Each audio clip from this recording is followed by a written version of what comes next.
Hi, very good afternoon, all of you. Myself, Dr. Vachini Bhatt, and I welcome you all in Friday Facebook Live. A new heart, a renewed life. Heart transplantation is a rhythm of hope restored. Yes, we are going to talk on organ donation awareness, exclusively heart transplantation. To talk on this beautiful topic, we have our expert, Dr. Dhiren Shah. Sir, welcome to the talk. Sir is a director, cardiothoracic surgery department, heart-lung transplantation program. Sir, welcome to the talk.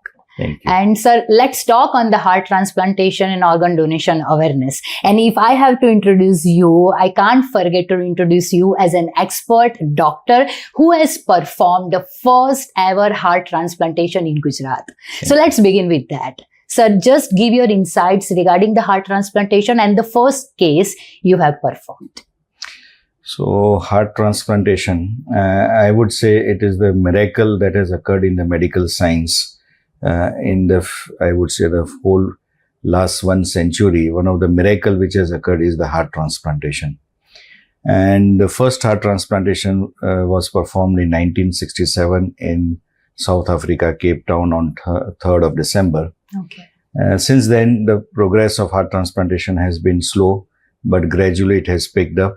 And in India also, it was a very slow start because the major issue is the organ donation, because heart transplantation is totally dependent on organ donation. Mm-hmm. So that is why until unless the organ donation awareness is not there, I don't think so the heart transplantation or lung transplantation program can progress in India.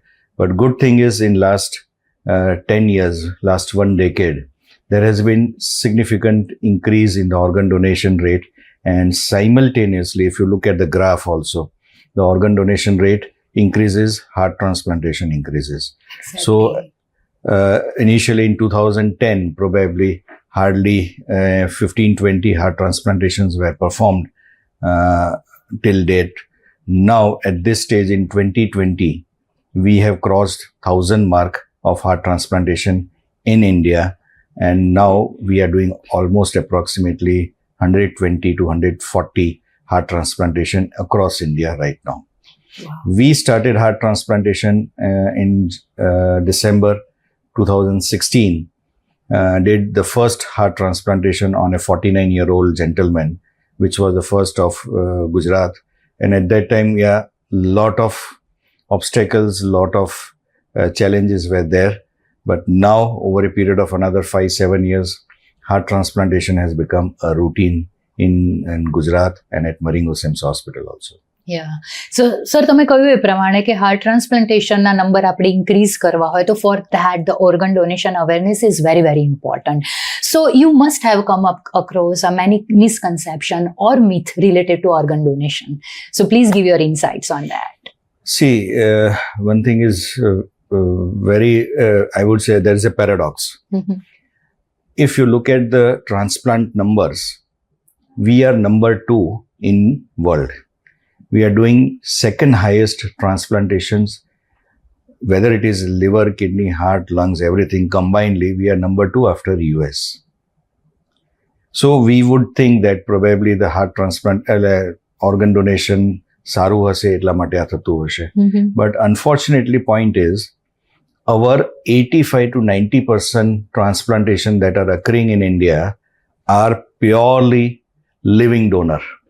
Living donor means એક સ્વજન કોઈ બીજા સ્વજનને અંગ આપે છે અને living ડોનરમાં kidney અને liver transplant થઈ શકતું હોય છે. એટલે એ ટ્રાન્સપ્લાન્ટેશન અત્યારે આપણે સૌથી વધારે થઈ રહ્યા છે.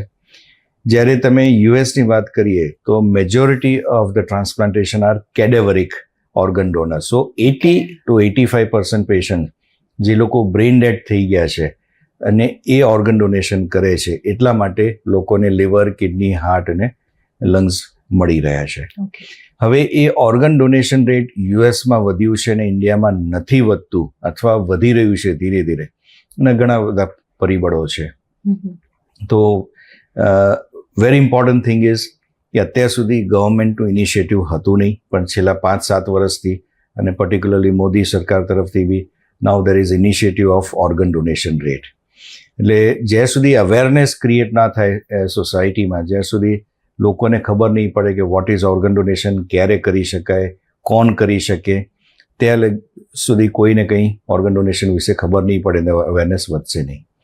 બીજું, ઘણીવાર એક એવા મિથ બી હોય છે, રિલિજિયસ મિથ, કે ભાઈ અમારા રિલિજનમાં આ એલાઉડ નથી ને અમારા રિલિજનમાં આ અલાઉડ છે. પણ જ્યારે તમે ઇન ડિટેલ, ઇન ડેપ્થ, જ્યારે મેં ઘણા બધા ધર્મગુરુ જોડે વાત કરી છે અને બધા એ જ કહે છે કે એવું કોઈ જગ્યાએ લખેલું નથી કે ઓર્ગન ડોનેશન ના કરી શકાય. ઇનફેક્ટ આપણે કહીએ હિન્દુ સમાજમાં તો દધીચીએ સૌથી પહેલાં ઓર્ગન ડોનેશન કર્યું જ્યારે એમને પોતાની બોડી ડોનેટ કરી અને વજ્ર બન્યું અને ઇન્દ્રએ એનાથી વિજય પામ્યા. એટલે organ donation is there, it is just લોકોના મિસકન્સેપ્શન. બીજું એક મિસકન્સેપ્શન એવું હોય કે જ્યારે ઓર્ગન ડોનેશન કરવામાં આવે તો બોડીને એ લોકો ફીંદી વાળે છે અને આખી બોડી પેલી થઈ જાય છે, ખરાબ થઈ જાય છે.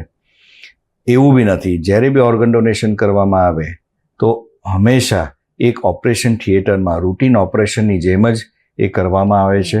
અને જ્યારે બી બોડી આપવામાં આવે છે જ્યારે ઓર્ગન ડોનેશન પછી, તો એ એબ્સોલ્યુટલી ઇન્ટેક્ટ બોડી હોય છે. એટલે એવું કંઈ મગજમાં રાખવા જેવું નથી હોતું.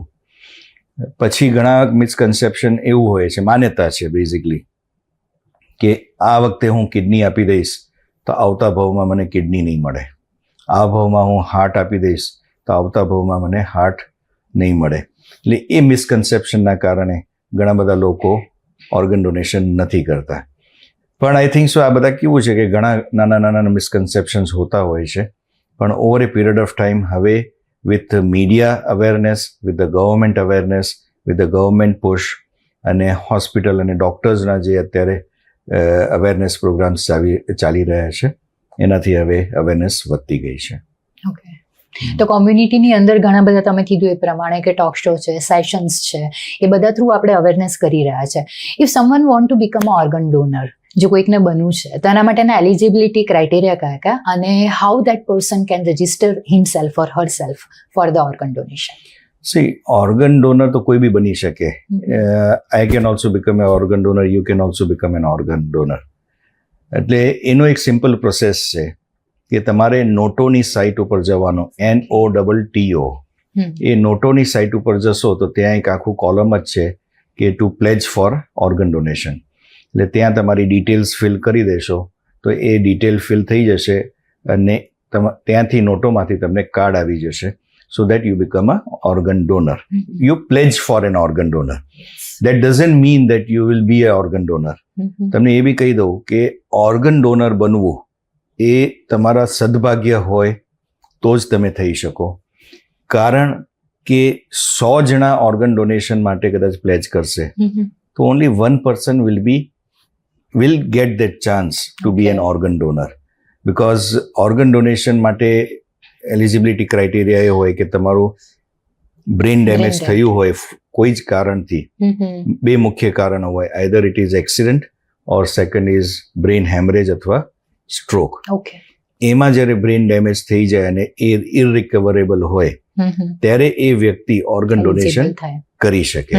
એટલે એવી શક્યતા કોઈ સામાન્ય માણસ માટે બહુ જ જૂજ છે.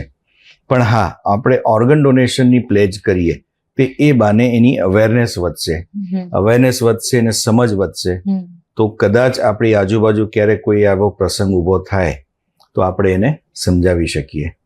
બીજી વસ્તુ, સપોઝ તમે ઓર્ગન ડોનેશન પ્લેજ બી કરી દીધું તો ઇમ્પોર્ટન્ટ વસ્તુ છે તમારા ફેમિલીને તમે એક્ઝેક્ટલી હું એ જ પૂછવાની હતી કે ફેમિલીને તમારે જાણ કરવી જોઈએ.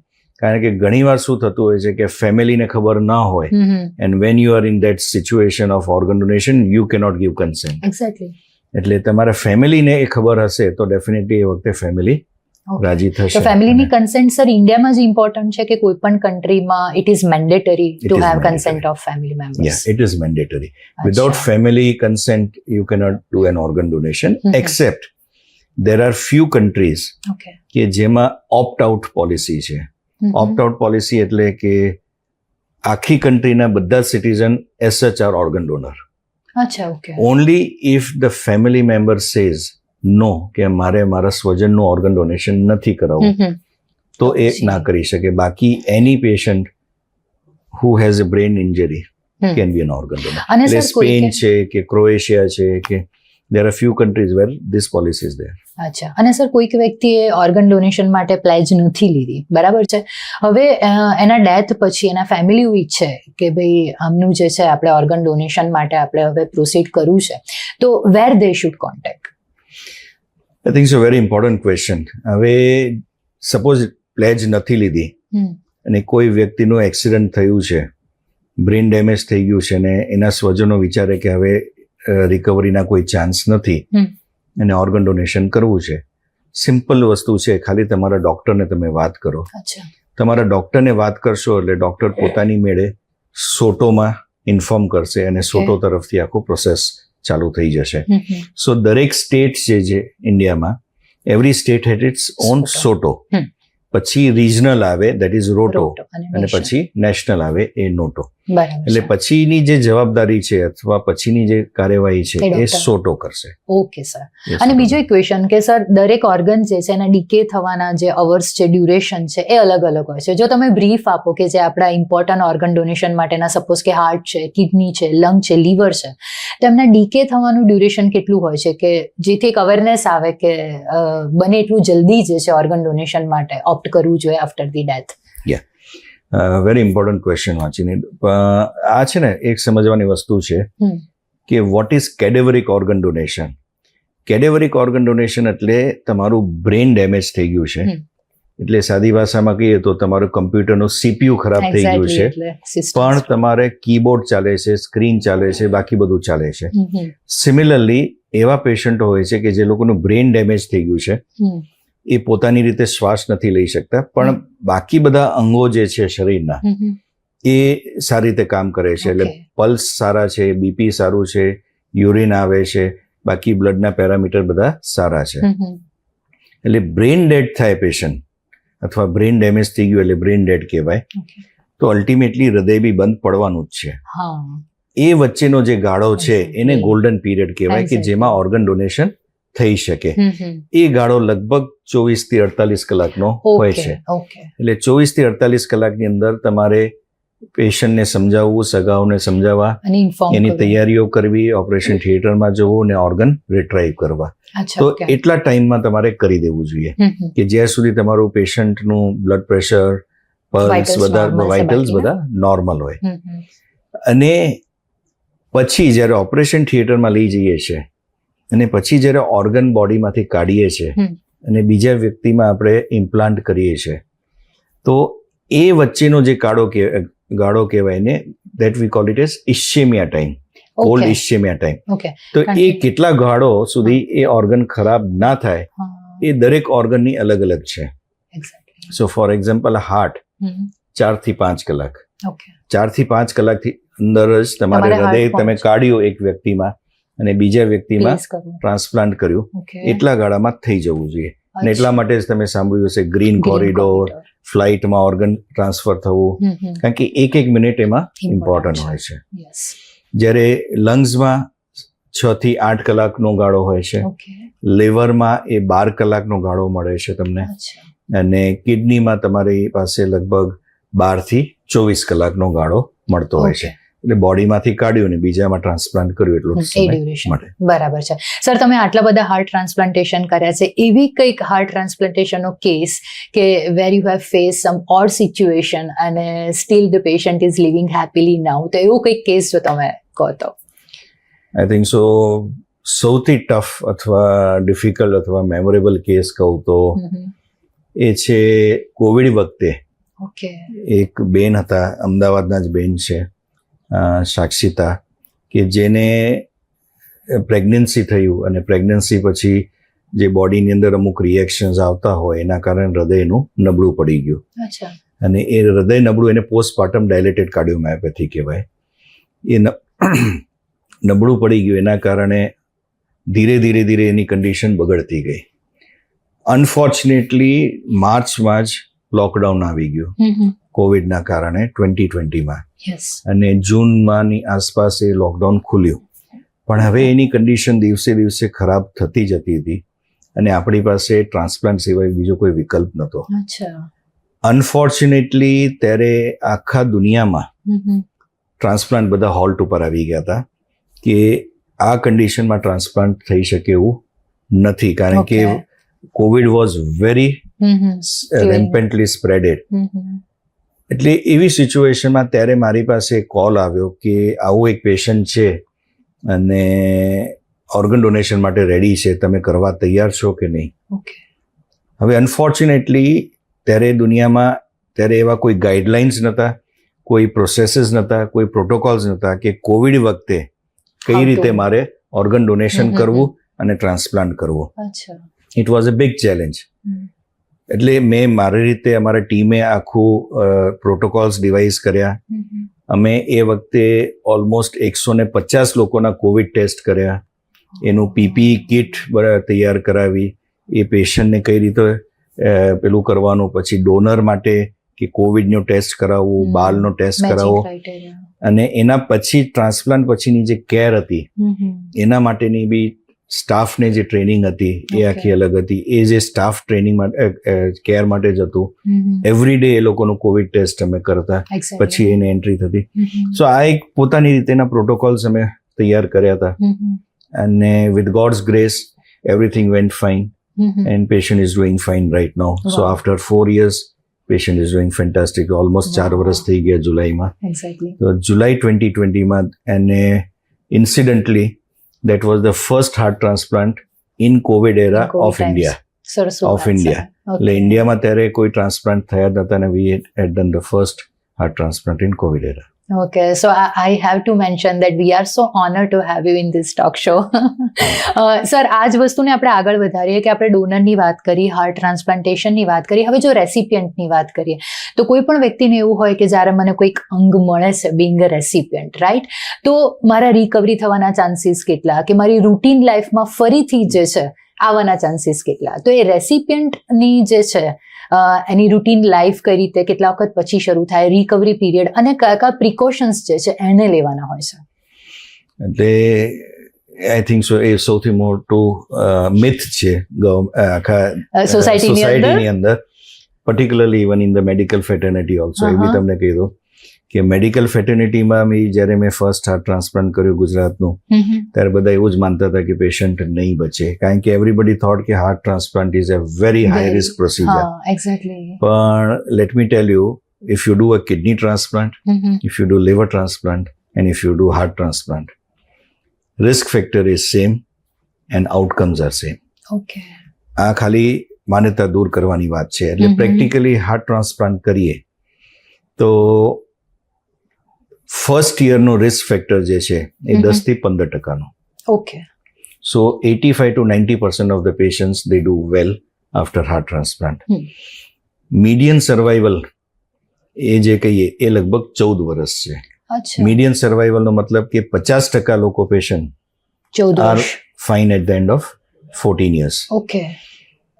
હવે જ્યારે હાર્ટ ટ્રાન્સપ્લાન્ટ કરીએ ત્યારે સૌથી મહત્વના પીરિયડ હોય છે એ પેલું 1 વર્ષનું પીરિયડ હોય છે, જેમાં ટ્રાન્સપ્લાન્ટ પછી 15 દિવસ પેશન્ટ હોસ્પિટલમાં રહે, પછી 3 મહિના એક રૂમમાં રહે ઘરમાં જ, કે જ્યાં 1 કે 2 જણ રૂમની અંદર આવજાવ કરી શકે. 3 મહિના થઈ જાય પછી 3 થી 6 મહિના એ રૂમની અંદર હરીફરી શકે, ઘરની અંદર હરીફરી શકે, લોકોની સાથે મળી શકે ઘરની અંદર. 6 મહિના પછી અમે લોકો એમને એલાઉ કરતા હોઈએ કે તમે ઘરની બહાર નીકળો, બટ વિથ પ્રિકોશન્સ, માસ્ક અને એની સાથે, અને ભીડ ભાડમાં નહીં જવું, થિયેટરમાં, મોલમાં, પ્રસંગમાં નહીં જવું. અને after 1 year practically they can be back to routine life. બરાબર છે. ઓકે. એટલે અત્યારે આપણે જે 52 હાર્ટ ટ્રાન્સપ્લાન્ટ કર્યા તો અમુક લોકોએ 7 વર્ષ પૂરા કરી લીધા છે, and they are back to routine activities. અને જ્યારે એ લોકોને અત્યારે મળીએ છે ત્યારે ખરેખર આપણને આમ એક સેટિસ્ફેક્શન મળે. સર, આપણે ડોનરની વાત કરી, રેસિપિયન્ટની વાત કરી, પણ ડોનર અને રેસિપિયન્ટના મેચિંગ ક્રાઇટેરિયા બી હોય છે કે બંનેની ફિટનેસ ચેક કરવાની હોય, ઇવન બ્લડ ગ્રુપ મે બી એ લોકોના મેચ થવા જોઈએ, તો એ ક્રાઇટેરિયા કયા હોય? સો રેસિપિયન્ટમાં સૌથી પહેલા વસ્તુ કે જ્યારે અમે પહેલા જે પેશન્ટનું હૃદય નબળું પડી ગયું છે, 15-20% પમ્પિંગ થઈ ગયું છે, અને બ્લડ પ્રેશર હવે 100ની નીચે રહે છે, પોતાની રોજિંદુ કાર્ય નથી કરી શકતું, એ બધા પેશન્ટોને અમે ઓપ્શન આપતા હોઈએ છીએ ટ્રાન્સપ્લાન્ટ.